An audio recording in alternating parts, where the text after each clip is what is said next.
Formula One from the centre of France. Magny-Cours on the championship schedule for the last time. But what kind of French Grand Prix lies in store? Will it be a race decided by the sort of bizarre moment that Lewis Hamilton suffered in Canada? Will it produce an unexpected success? Kubica taking the win in Montreal and taking the lead in the Drivers' Championship. Certainly it'll be a battle for Hamilton after his aberration of 2 weeks ago. It's been a time of setbacks for Lewis Hamilton. There was that certain win in Canada that was lost in a bizarre pit lane incident. There was that 10-place grid penalty that sees him starting 13th for this French Grand Prix here at Magny-Cours. But is his luck now about to change? Because central France has given us just the kind of overcast, possibly rainy conditions that could really aid any Hamilton charge up through the field. Mind you, we've still got two Ferraris on the front row. The French Grand Prix is described by Martin Brundle and also by James Allen, who first of all takes us through the grid. So with the McLarens dropping back, many cars find themselves moving up the grid. On pole position for Ferrari's 200th time is Kimi Raikkonen with teammate Massa alongside. Row 2, Alonso and Trulli both outstanding in qualifying. Kubica and Webber make up row 3. Row 4, David Coulthard on good form here, and so is Timo Glock. These are all the cars that Hamilton's going to have to pass. Piquet and Kovalainen on row 5. Heidfeld, bit off form here. Sebastian Vettel going well in the Toro Rosso. There is Hamilton, 13th on the grid, with Bourdais for company. Nakajima and Button, Honda's not firing here in Magny-Cours. Row 9, Fisichella and Sotil, the two Force Indias. And at the back, Rosberg, who has a penalty from Canada, and Barrichello, who's changed his gearbox. The Magny-Cours racetrack then, 2 3/4 miles, incredibly smooth, always has been, and a surface which gives up grip when it heats up. The first and best overtaking opportunity is the Adelaide hairpin. Coming off the Estoril corner, you need a very strong front end on the car to stay inside, not too much understeering and sliding wide. Building up to 190 miles an hour and braking just 90 metres or 300 feet before the corner, losing all of the speed to be down to 45 miles an hour through the apex of the corner. Critically, there's as much grip on the outside as the inside of the track, so you can go either side and have plenty of room to breathe when you get here. Then it'll be a drag race down to the equally challenging Nürburgring chicane. Welcome to Magny-Cours. Well, after the party atmosphere of Monaco and Montreal, we move to the rural seclusion of this circuit, described by one wag in the paddock as so quiet you can hear your fingernails grow. When the 5 lights go out, the French Grand Prix will be go. Raikkonen on the left, Massa on the right. Go! Where's Hamilton coming through? Kovalainen's had a slightly sluggish start. Raikkonen dives across to protect. It looks like Alonso's lost a couple of places to Trulli and Kubica. Yeah, both Toyotas away very well there for Glock and Trulli, as you say. Alonso with a miserable one. I think Coulthard too had a poor start back there, and we'll read them off as they go through the first sector point. And this is the big moment then, under braking down into the Adelaide hairpin, and they're all getting through at the moment. No broken carbon fibre. At the moment, Hamilton is down in 13th place. It's Raikkonen from Massa as Hamilton lines up the Toro Rosso of Sebastian Vettel into the first fast chicane. He runs wide, bit ragged, but he gets through. But did he take an advantage from it? Well, will that be deemed as having passed effectively by going off the road? We'll keep an eye on the computer. I'd carry on that if I was him. I wouldn't be automatically releasing that place back, but that may well turn up as a steward's inquiry. Yeah, you're not allowed to cut a chicane if you gain a place advantage from it. That's the rule in Formula One. Now Hamilton's tucked up behind his McLaren teammate. Was there contact there? I think he touched the back of his car, a little bit flicking off, but not enough to. It was against the nose, the absolute nose of the car, to imagine, rather than the wing itself. But Hamilton having quite an adventure then on the first lap. Lots of talking going on the McLaren timing wall. Ron Dennis, the boss there. Raikkonen leads it from Massa second. Trulli's third. Alonso is in 4th place. There he is. Then it's Kubica 5th. Glock is 6th for Toyota. 7th is Webber in the Red Bull. 8th Piquet. 9th Kovalainen. 10th at the moment is Lewis Hamilton. Then David Coulthard down in 11th. Look at Alonso against Trulli. Alonso goes defensive. So Trulli goes defensive. Alonso tries to go around the outside. Hamilton showing 10th now behind Kovalainen. Surely McLaren will quickly move Kovalainen out of the way And this is a side-by-side drag race down to the Nürburgring chicane, but truly has the racing line. Alonso's gone way too deep in there, but he can bring it back. Some harem-scarum driving then in the opening stages here from a number of them. Alonso desperately wanted to get past. We go back on board with Hamilton. Kovalainen is still in front of him, and Piquet is in front of him, his old adversary from GP2. You can see that they're holding him up. Kovalainen, as we know from yesterday, is fat with fuel. The team took the tactical decision, because they thought he was going to get penalised for a block on Mark Webber, to fill him up for the final part of qualifying. So he's going a lot further in the opening stint of this Grand Prix than his teammate, and really needs to get out of Hamilton's way as Coulthard now comes up to the back of the McLaren. And why is Lewis falling back then from Kovalainen? That's unusual. We think he's lighter, and it's actually Coulthard hustling Hamilton. Hamilton's got a gap now of over a second. So Hamilton either made a mistake there somewhere or was just struggling for grip. Kovalainen on the move against Piquet. Yeah, Nelson Piquet having a much stronger weekend here, and he's got the McLaren slipstreaming him. They have got a terrific straight line speed, the McLarens. We've been seeing that throughout the last couple of Grand Prix. We know for a fact that Lewis did hit the back of Heikki Kovalainen's sister McLaren at Chateau d'Eau on the first lap. Can't see any signs of damage on his front wing at the moment, but there was contact. Yeah, just looking at that front wing, it's a very sophisticated piece with overlays and underlays, but certainly some black parts flew up over the top of Hamilton's car shortly after the contact. Yeah, may well have been part of the diffuser of Kovalainen's car. Yeah, both Red Bulls away very slowly there, particularly David Coulthard getting a poor start, and that is why he's now fallen from 7th back down to 11th. Chaos in the middle of the pack. Superbly skillful driving. They all managed to navigate their way around the first lap. So formation flying there from Ferrari at the front, and it was a Force India at the back there getting involved with Jenson Button. Just a little bit of contact then, and this is another replay of Hamilton tagging the back of Kovalainen. I don't think either of them will suffer any particular damage from that one. Now, all these various parts obviously create downforce, help to push the car down to the ground through the corners, keep the speed up. And we have seen drivers who damage what seem quite innocuous and small pieces, and it takes a lot of downforce away from them, makes the car very difficult to drive. So we'll see at the first pit stop how Kovalainen's doing. Let's see if Ted Kravitz can shed any light on it. Yeah, just looking down towards McLaren, and all the pit stop guys now have gone back into the garage. So the guys in the telemetry would have been monitoring all the load sensors on Lewis's front wing, and they would have showed them that actually it's okay. It's taking the aero load very well, so it isn't broken at the moment. Whether that changes, we'll have to see. But why he's slow now, these soft tyres will grain for 2 or 3 laps, and then they'll come back to Lewis soon. Well, let's hope so. McLaren wasn't working all that brilliantly on the soft tyres in practice, certainly not in comparison with the Ferrari, but of course he's not really racing the Ferraris today. They're racing each other at the front. There they are, world champion Raikkonen, 1.6 seconds clear of Felipe Massa. The word in the paddock is that Massa's carrying 2 or 3 laps more fuel than his teammate, so that will be decisive later on in the stint as we cut to a replay of Alonso. It's Alonso looking in the back of Kubica, and truly, and then this is where Alonso took that place then. This is on lap 2, I believe, and then put him onto the back of the Toyota, but Alonso will be desperate to pass the Toyota, we're sure. Oh! And the Button then with the broken front wing coasting in, and a miserable, and Hamilton makes the move on Kovalainen. It's essential. We're sure Kovalainen has more fuel, and he's got to release Hamilton to get on his way. Hamilton looks like he's got a car that is better able to pass Piquet. Now he's got to catch him up. Well, race control have clocked the fact that Hamilton went off the road, as we saw early on, passing the Toro Rosso across the chicane. They're not saying anything about it other than car 22 off the track and continued. Well, he was quite a bit in front when he got there, wasn't he? I mean, he'd made the pass, but he could only maintain the pass by going off the road. It happens quite a lot. I think he'll get away with that one. Wow. Massive difference in closing speed there as Hamilton hit the brakes down to the 35-mile-an-hour Adelaide hairpin. And that's a look at poor old Jenson Button and the loss of his front wing.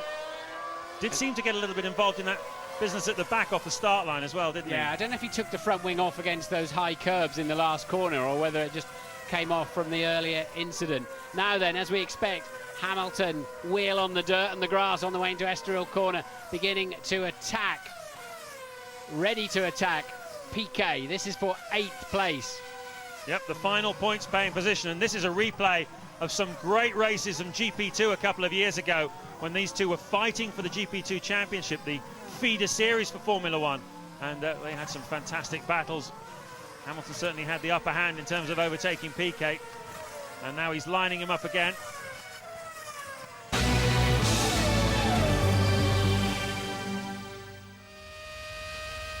Hamilton then is a long way behind the nose of the car, Lewis. And he keeps losing time with sort of half moves, really. He did it on the 180-degree corner on the lap before, and it just keeps putting him back. I think he's got to be slightly more targeted on when he's trying to make a move on Piquet. Piquet's gone wide, but you can pull back in and get the car straightened up and get better traction from out wide there, and that's why Lewis falls back again. Yeah, the McLaren certainly looks pretty quick through the fast chicanes. Piquet's definitely struggling through that hairpin. That's the second time he's got himself out of shape there. But Hamilton just needs to build on wherever it is that the McLaren is faster than the Renault, and then just take it from there. I think turn 3 has got to be a good option for him onto the long back straight. So Raikkonen leading Massa, Trulli still third, Alonso fourth, Kubica fifth, Glock is sixth. 15 seconds now behind the race leader. Webber 7th. Piquet, this battle here with Hamilton, 18 seconds after just 8 laps behind the race leaders. Piquet is a bit slow into the turn 3 this time, Martin. Yeah, Lewis takes a tighter line. He's got a good slingshot. This is a chance to overtake now. Now he's in the slipstream. Piquet will have to go to the right and get defensive. He's doing that, but he's left a car width and plenty. And Lewis all locked up. He can duck underneath. But Piquet saw that one coming. Another drag race then down to the Nürburgring chicane. But Lewis it's all a bit scrappy at the moment. It's not paying off. That was slightly surprising. I thought he had the line. I thought he had enough. We've seen him go through smaller gaps than that in the past. Yeah, this looks like a done deal, doesn't it? I think he sort of sensed that Piquet might be coming across back onto the line. I think if he had sent one up the inside, there would have been contact there. But it's not, the aggression is not paying off for Lewis at the moment. He's now fallen back towards Kovalainen, lots of wheels locked up, all sorts of dramas. He needs to be careful of the nose. But to give you an idea of the kind of pace they're lapping at, the last lap a 19.1. Oh, sorry, James. Key piece of information. Car 22 under investigation by the stewards for that move, and that almost certainly means a drive-through penalty, doesn't it? They are looking at Lewis and passing as he went into that chicane over, who was it? Vettel, wasn't it? I think it was Vettel, yeah. Yeah, and well, I wouldn't be surprised if the next sign we see coming up there on the computer is that he's got drive-through.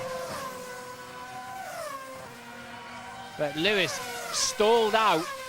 When they're on lap 12, he's completely stalled out behind Piquet in 8th. He's in 9th, Piquet's 8th, and it's really wrecking his afternoon. He's already 26 seconds behind the leaders, and apparently possibly in trouble. Yeah, he would have hoped to have got a lot further by now. The field does spread out a lot here in Magny-Cours. Here it is. This is the one that's under investigation. So he's made the pass. He's gone in and kept the position by... I don't know. That's a tough call. That's a really tough call as to whether that is reasonable or not. He passed the car, but he maintained the pass by driving off the road. I'd like to see it from an exterior shot, or preferably from a helicopter shot, an overhead shot, really. Ron Dennis talking to the FIA. There's some talking going on here. They are in close communication, of course, with race director Charlie Whiting as Hamilton again gets close up behind Piquet through that turn 3. Two completely different ways of approaching that corner. This time he seems a bit closer then. Has got himself into the slipstream. Renault's got good straight line speed this afternoon. Even with the slipstream, Lewis is nowhere near at the end of the straight, having been quicker through the heart of Estoril corner. Normally that gives you more speed. You don't really reach a top speed plateau here. You constantly drive through for car 22, gaining an advantage by missing the apex of turn 7 as he scythes up the inside. He's off the racing line there, Lewis, and he'll lose time on the exit now. And he's got to have within the next 3 complete laps, He's got to drive through what is thankfully a very short pit lane. Cannot stop for fuel or tyres. No, and of course his pit stop, if we're right, is probably about 3 or 4 laps away. So one would imagine on that basis, because he's being held up by Piquet, he'll probably take it sooner rather than later. How much are they pulling away from the cars behind them? It's going to drop him down. There's his father, Anthony, not looking at all pleased with the situation. It's going to drop him down. Yes, he does take it instantly. It's absolutely the right decision by McLaren. I reckon he's going to come out somewhere around Fisichella and Barrichello, 16th, 17th.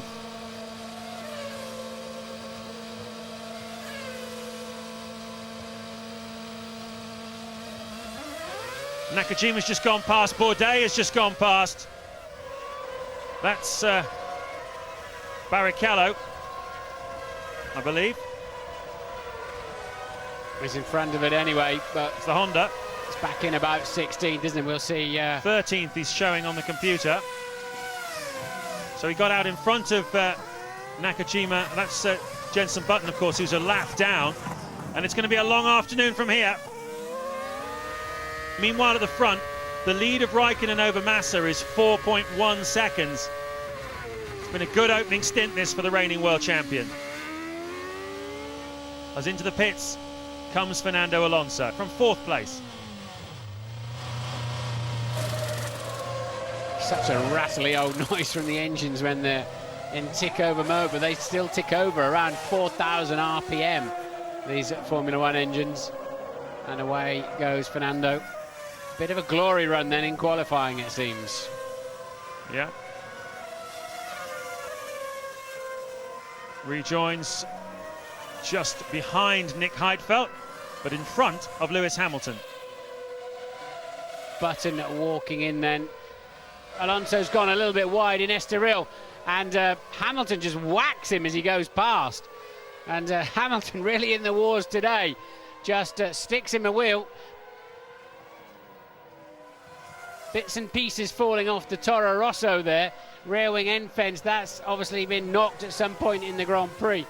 Did that do any damage to Fernando Alonso's car? Normally, if you take a nice square-on whack like that on the wheel, the suspension copes with that quite well. But Hamilton left him under no illusions as to how he felt about that, and Hamilton pits. Yep, this is lap 20 of 70. What are McLaren going to do tactically to try and get Hamilton out of this big hole he's found himself in? Well, they put an awful lot of fuel in. The trouble is here, if you run a lot of fuel, you just hurt your tyres so badly. There's quite a bit going in, but that's not they're not converting. There'll still be another stop later on. Everything's smoking as all the heat just wells up as you sit in the pits, in the brakes, everywhere. Ferrari goes past Hamilton a lap down now after that pit stop. A very tough afternoon indeed. Well, we saw that Jenson Button was trudging back into the pit lane, and Louise Goodman has found him. Well, Jenson, not too many laps completed, but quite a lot going on during the ones you were out there. Yeah, I mean, I got a good start, and I pulled up alongside Bourdais, and I thought he was going to turn in turn 1 and close the door, so I pulled up behind him, and it all slowed down a lot, and I hit him in the rear, and that was it. It damaged the car. And I could feel that there was something broken in the front, because I could feel the air coming through the front. But I had understeer in the car, but it was drivable, and I was staying with the back of the pack, no problem. So I continued, and then it must have been loose, and it dislodged itself when I went over the curbs in the last chicane. I got stuck under the front and ripped all the barge boards off. So it's undrivable at the moment. So really disappointing, and just annoying to have crashed again, because it's not like me, and I've had a lot of it this year, so it's annoying. Thanks, Jenson. Sad Jenson Button there. You do get quite a draft comes through the car past your feet. It's amazing how you can feel that. And that explains why Bourdais' rear wing was falling off as well. While Jenson was talking, we were seeing Massa very, very upset with another driver, which I believe was Lewis Hamilton on the previous lap, as he passed him on the exit of the Imola chicane. This chicane now, he was shaking his hand and all the way out of the Chateau d'Eau corner. I think he felt that Lewis didn't let him pass as easily as he should have done. These are critical laps for Massa. He then had to pass Nico Rosberg on the next lap as well. So when he needs a lot of hot laps to try and come back at Raikkonen, they've not happened. and he pits now. Yep, he's not had enough time. In he comes then to the first pit box, and Ted Kravitz is waiting for him. Yeah, so Massa's going to keep to the same two-stop strategy as everybody else has. Alonso was on a 3 but has now changed to a 2, but very quick change with the tyres. Another set of the hards gone on, and a good target with the fuel. Excellent stop by Massa. Will it be enough, James? Well, it's interesting. He looks like he's taken on a similar amount of fuel to his teammate. Hard to tell whether it's a fraction more or a fraction less as he comes back out. There is Raikkonen going through to resume the lead. And we'll see how much further Massa can run in this middle stint and how close he can get to the back of his teammate. And that will dictate whether or not he's going to have a chance of winning this Grand Prix. Mark Webber pits from what was 3rd place in the Red Bull.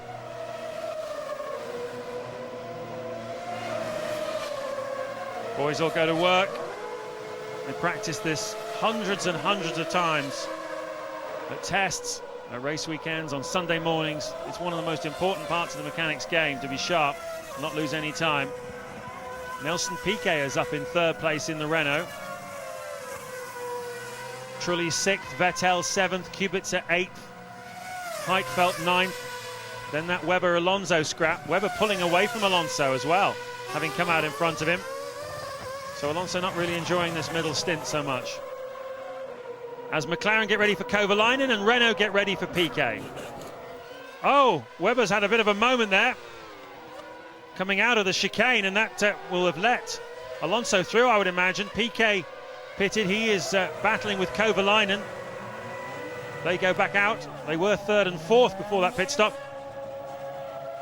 And looks like Piquet's got problems getting away, and that's allowed Kovalainen to go past him on the exit of the pit lane.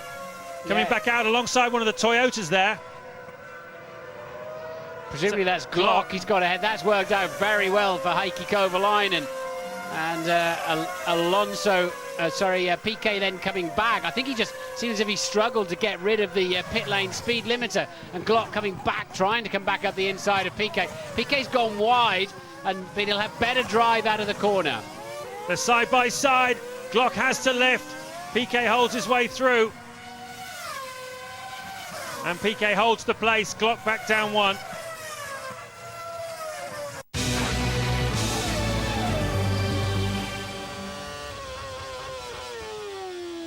We are at the halfway stage in the French Grand Prix. Kimi Raikkonen is leading from Ferrari teammate Felipe Massa, but in the last couple of laps he's been put in a couple of slow laps, and Massa has halved the gap. It was 6 seconds, it's now only just over 3 seconds.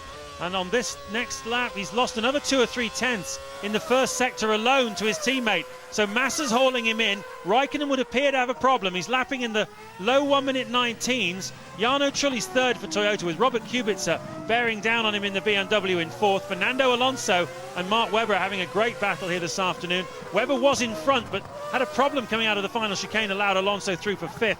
Kovalainen is 7th. Piquet, looking for his first points of the season, is 8th for Renault. Lewis Hamilton is in 14th place, having started with a 10-place grid penalty down in 13th spot, and then had a drive-through penalty for cutting a chicane. But all eyes at the moment on the front of this race, where Massa is cutting into Raikkonen's lead. He'll have to pass that Williams just coming out of the pits, but 1:19s, that makes him one of the slowest cars on the track at the moment.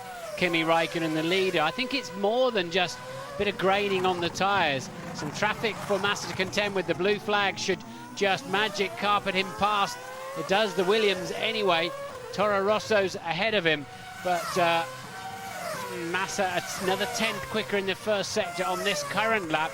Everybody going through the middle of that chicane. The reason why Lewis was penalised is because he maintained a pass through there and then didn't yield that position back again. I've been looking at the regulations, and clause 16.3, they could have given him a drive-through, a drop, a 10-second stop in the pits, or a 10-place drop at the next Grand Prix, which would have been inappropriate. I think it was a harsh decision on Lewis, but that's the decision they took, and they gave him the most lenient penalty available to them under the rules.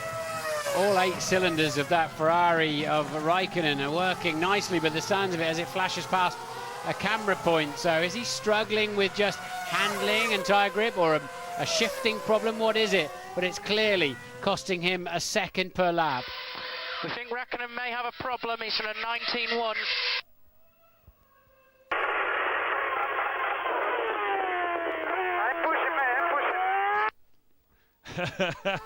Another piece of constructive information. But his engineer, Alonso's engineer, also said recently, just a couple of laps ago, this is a critical phase of the race. That's before Raikkonen developed his problems. If Raikkonen is going to drop out of this race, it's going to give Alonso the chance to get on the back of Kubica and challenge for a podium. The exhaust is broken. The exhaust is broken. Been trying to look at it for a couple of laps now. I thought I saw something flailing. But I think it's the right bank exhaust is hanging off. Raikkonen has lost power from that Ferrari engine. It's a bit of Inconel tubing. Let's see if we can pick it up. Or whether it's there it is. You can see it flashing behind his head. I thought it was maybe something on his seatbelt a bit earlier on, a lap or so ago. But I believe it's a piece of exhaust pipe. Which Massa might be receiving in the face before too long. In fact, he dives through. Raikkonen appears to almost let him through there. And clearly it's a question now for Raikkonen of can he hold on to the finish. 32 laps still to go here. And you can absolutely spot on. It's one of those pop-up exhaust pipes. His lap times are dropping away as well. 20.3 that last time round. It's a survival exercise now for Kimi Raikkonen. This was just allowing Massa through on his way. Yep, as he had to do to his teammates. So Massa takes over the lead of this Grand Prix, and there's a close-up, super slow-mo of that broken Ferrari exhaust. They operated over 1,000 degrees centigrade, not much colder. As you can see, the bodywork is all burning up. It's only a matter of time, surely, before this car either catches fire or grinds to a halt. As into the pits comes Nico Rosberg. Miserable weekend this for Williams. Another one after Monaco and Montreal failed to work out for the team. So Rosberg pits from 14th place. Meanwhile, Lewis Hamilton in 13th is how far away off the points is he at the moment? He's only 16 seconds off the points, and he's lapping much faster than all the cars in front of him. On board with Kovalainen, attacking Mark Webber for 6th place. And now he's got track position down to the Nürburgring chicane, and it's done and dusted already. Kovalainen up to P6. The old classic, you take the inside line and defend, I'll cut back underneath you and get a better drive out of the corner. And Mark Webber had no answer to the acceleration of the McLaren. There he goes. It's been a strange period really for Kovalainen. Some tremendous performances, good speed. The team absolutely love him. He settled in very well at McLaren, but still only 1 point scored from the last 4 Grand Prix. It seems calm enough in the Ferrari pit. Just looking back, been handed some stats here. Back in Spain in 2004, Schumacher had an exhaust that broke and it set fire to the bodywork, but he still won the race. But back in Monaco in 2000, he retired when an exhaust failed. So it's a 50-50 one really for Kimi Raikkonen. Will he make it to the finish or will he not? Alonso, looking in his mirrors, sees his teammate from last year, Lewis Hamilton. He'll be hoping that the cars in front of him will pit shortly, Alonso. Give him a chance to get back up into the points-paying positions. Well, last time Hamilton passed Alonso, gave him a little whack just to say farewell as he carried on. But because he got held up by Rosberg later on, Hamilton has ended up again out of position and once again behind Alonso. It's all a bit personal, this one. As Kubica pits from 4th place.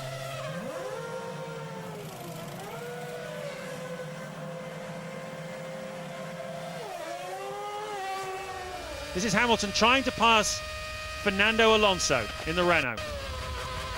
There we go.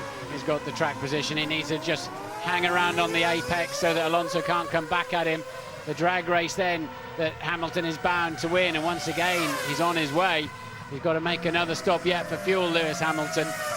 And well, how costly was that mistake in the pit lane in Canada 2 weeks ago? Cost him a win, an easy win there, and it's going to cost him pretty much any chance of some points today, along with the penalties served to today. Yeah, as we take another look at it, the incident in that pit lane. It seems to always be pit lanes, doesn't it, with Hamilton? Same in China last year, it was the pit lane that got him. Yes. In comes Trulli from 3rd in the Toyota. Yes, the pit lane limit here is 40 miles an hour instead of 50 miles an hour at virtually all of the other circuits. Well, Trulli had a 25-second lead over Robert Kubica before he came in. He's made his stop. I think that was Kubica just crossing the start-finish line. It was. So he's rejoined comfortably in front and held on to position. Terrific run this from Jarno Trulli in the Toyota. He's onto the soft tyre now, 20 laps to go. Coulthard showing P6 behind him, yet to make his second stop. He's lapping down in the 1 minute 17. David Coulthard, same pace as the leaders at the moment, but he's going to have the drive of his life even to pick up a World Championship point here. Webber looks like he might steal 1 or 2 in the other Red Bull car. Still 19 laps to go. We believe that Ferrari are getting ready for a pit stop for Raikkonen, and hopefully we'll have a camera that will get a really good look at that exhaust. Ted Kravitz. Yeah, well, let's have a look. A lot of brake dust comes on. The chief mechanic is standing by with a fire extinguisher right on that exhaust side.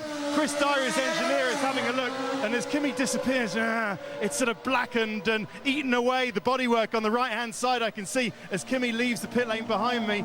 It should last. My instinct is that should last. Funnily enough, I think the fact that it's burning away the bodywork may just save it, because at least it gives some space for the gases to get out of there. Yeah, more ventilation and cooling. Kovalainen onto the soft tyre. Now remember, the soft tyre was not particularly good for Hamilton in the early phase of this Grand Prix. Now the track will have rubbered in. It'll be slightly better probably for the runners now as Kovalainen comes out. Where is he relative to Kubica? That's Kubica. As Kovalainen gets up to speed. He's ahead of Kubica. He's ahead of Kubica. But behind Jarno Trulli still. This is going to be a good fight to the end now. Certainly is. So Robert Kubica will be a bit disappointed to see Kovalainen coming out in front of him, but Kovalainen is definitely targeting a podium here this afternoon. As we ride on board with the race leader, having a quiet afternoon really, Felipe Massa. He couldn't keep up with Raikkonen in the opening phase, dropped 6.5 seconds behind him. But in the middle phase of the Grand Prix, Raikkonen hit problems. He was able to get past him, and here he comes now for what should be a very comfortable stop for the Ferrari team.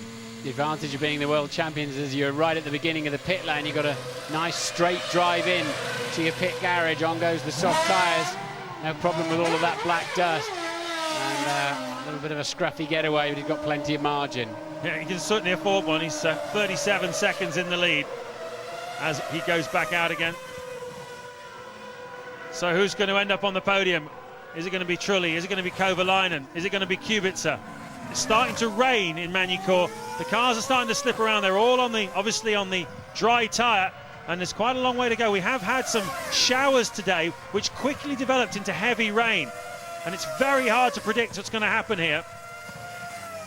Alonso's homed in at a second a lap, this last 2 laps on Webber.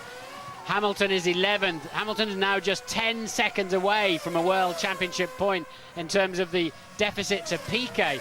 Nelson Piquet Jr., who's keeping a couple of seconds behind his teammate Alonso, driving very, very well indeed. Piquet is 8th, Alonso 7th. Hamilton then on Glock in the Toyota. This is for position, 10th position in fact. Well, we're hearing from the pit lane that the rain has now stopped, so it was literally just a shower. Enough to just upset things a little bit, but not change the order fundamentally. Oh, there goes that piece of exhaust. Yep. Finally. Nice souvenir for someone. Surprised that didn't get yanked off at the stop, although it could well have a lambda sensor on it or something. We saw earlier on in the race Raikkonen tweaking the dials on his steering wheel, which I jokingly said was for a radio station.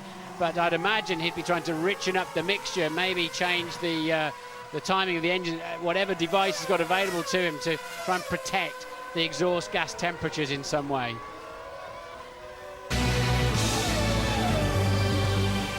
Bit of rain still on the lens of the helicopter camera.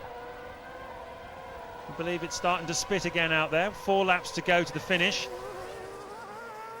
And that might just give Kovalainen a little bit of extra encouragement, having seen how badly it affected the performance of the Toyota last time it started to drizzle. Kovalainen doesn't have an answer at the moment for Trulli. He's just 0.6 of a second behind him, but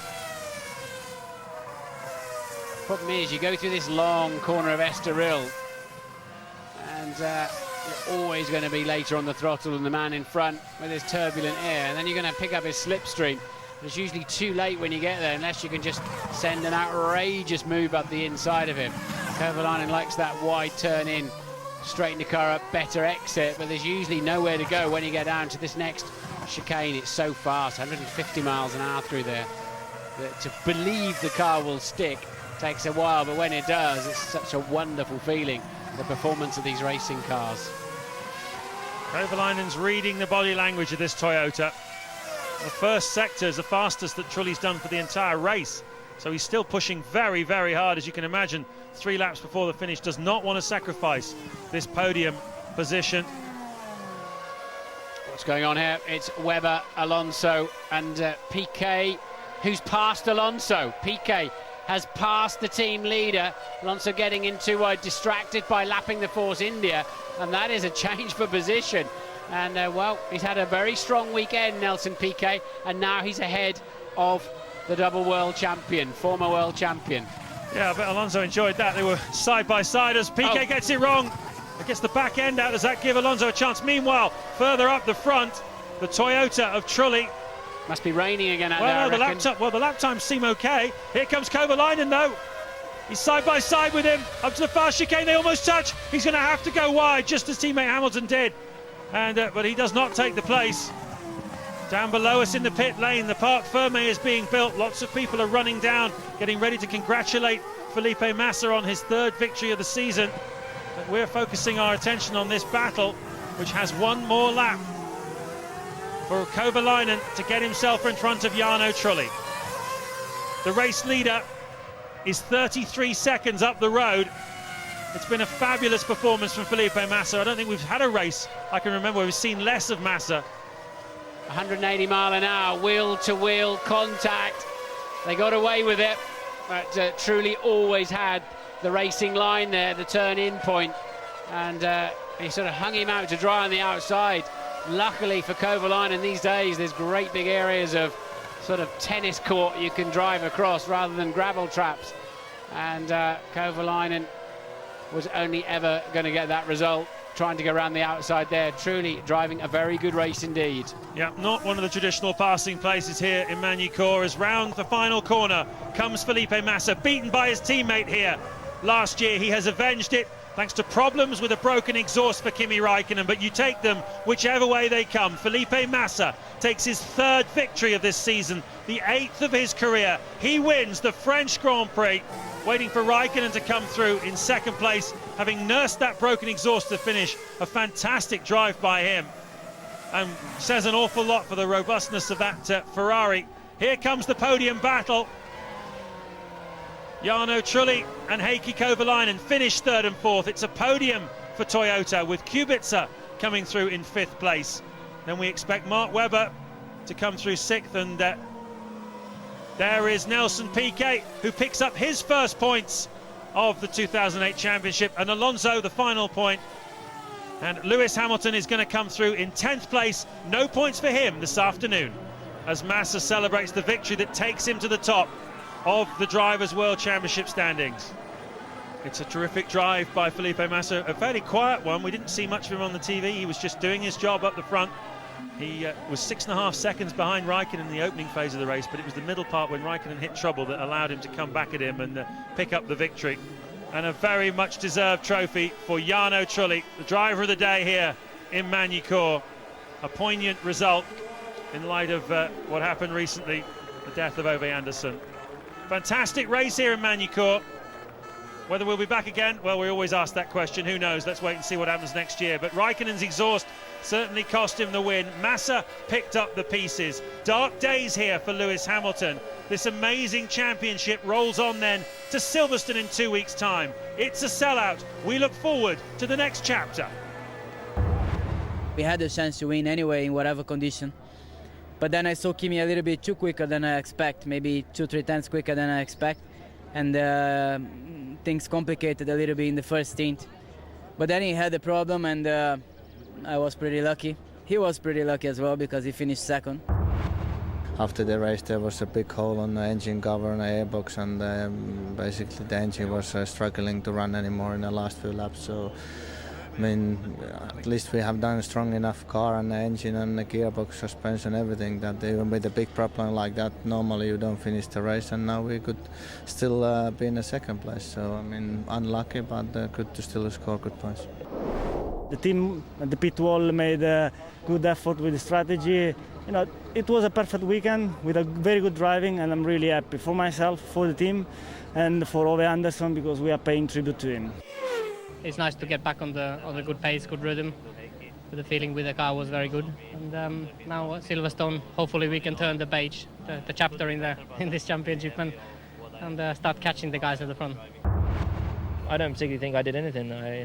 I went into the corner. I believe I was ahead on the outside, and there was, obviously I couldn't turn in on the guy, otherwise we would have crashed. So I took the outside line, lost the back on the marbles, I would have thought, and went over the curb, and I continued because I didn't believe that. I don't believe I overtook him by going over the curb. I actually overtook him before that, and then as a result I was forced wide. The much predicted Ferrari 1-2 at Magny-Cours goes the way of Felipe Massa by virtue of Raikkonen's damaged exhaust. An outstanding podium drive from Jarno Trulli, holding off the spirited challenge of Heikki Kovalainen. And then Kubica, Webber, Piquet and Alonso complete the top 8. Piquet finding some much needed form for his first points of the season. But Felipe Massa's third win of the year means he becomes the 4th driver to lead the championship this season. Lewis Hamilton, leading after Monaco, now drops out of that top 3, 10 points off the lead, but we've yet to reach the halfway point of this fascinating campaign. And Ferrari's 1-2 means that they extend their Constructors' Championship lead to 17 points over BMW. McLaren losing ground, and Red Bull now only 1 point ahead of Toyota.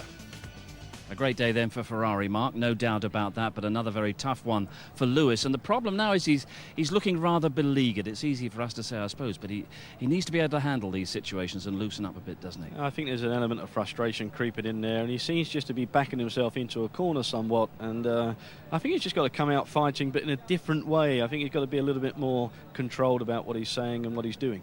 The interpretation we put on it, of course, is that he was somewhat aggrieved at the drive-through penalty. What's your verdict? What did he do wrong? I mean, basically what he did wrong, he didn't come back off the throttle again and let Vettel go by. And from this basis, you see what goes on here. Lewis gets out the corner, he comes down into the chicane, and he goes to the left of Vettel and makes the move, slides down there, and at this point, he just creeps off the race circuit. He's got all 4 wheels off from the chicane. And what you got to think about now, Steve, is if there would have been a brick wall there or a barrier, he would have hit that. So, you know, the basics is that he took advantage of that piece of track. Really should have just dropped back and let Vettel overtake him again.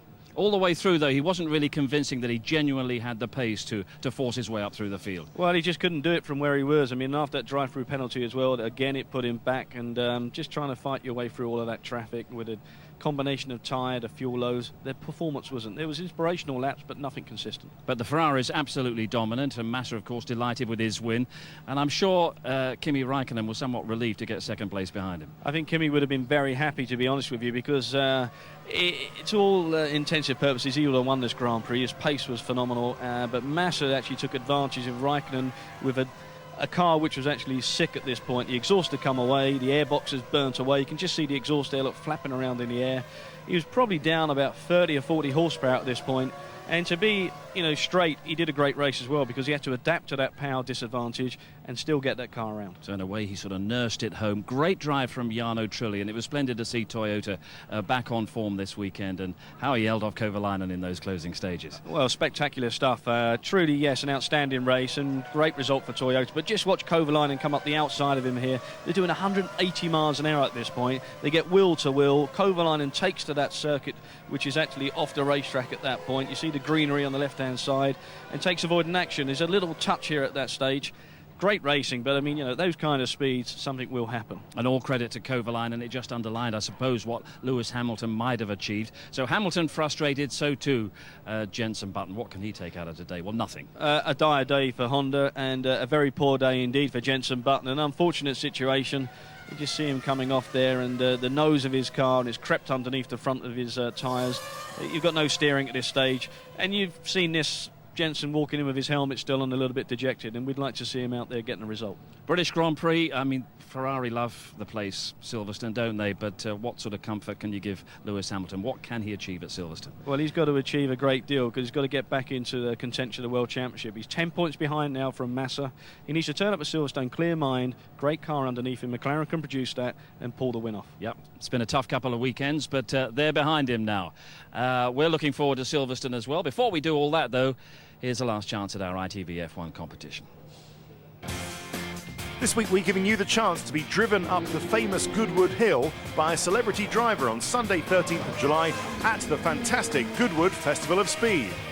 Your prize not only includes the passenger ride, but you'll also have a chauffeur-driven Audi to drive you and your guest to your hotel for dinner on Saturday the 12th and take you to the Festival of Speed on Sunday in style.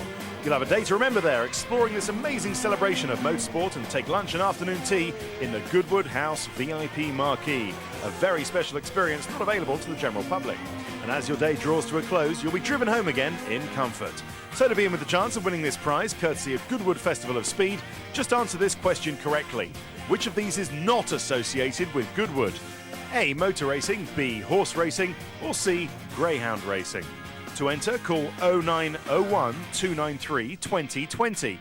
Calls cost £1 from a BT landline. Calls from other networks may be higher, and from mobiles will be considerably more. Or you can text F1 followed by your answer of A, B or C to 63337.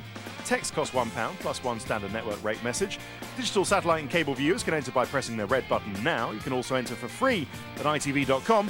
You must be 18 or over to enter. Lines close 5 p.m. Tuesday 24th of June. Entries made after the closing time won't be counted but may still be charged. So good luck with that. There's no doubt that France and Canada have been damaging races for Lewis Hamilton. He'll be absolutely determined to repair that damage in front of his home fans at Silverstone. But it's Felipe Massa who leads the Drivers' Championship into the British Grand Prix in 2 weeks' time.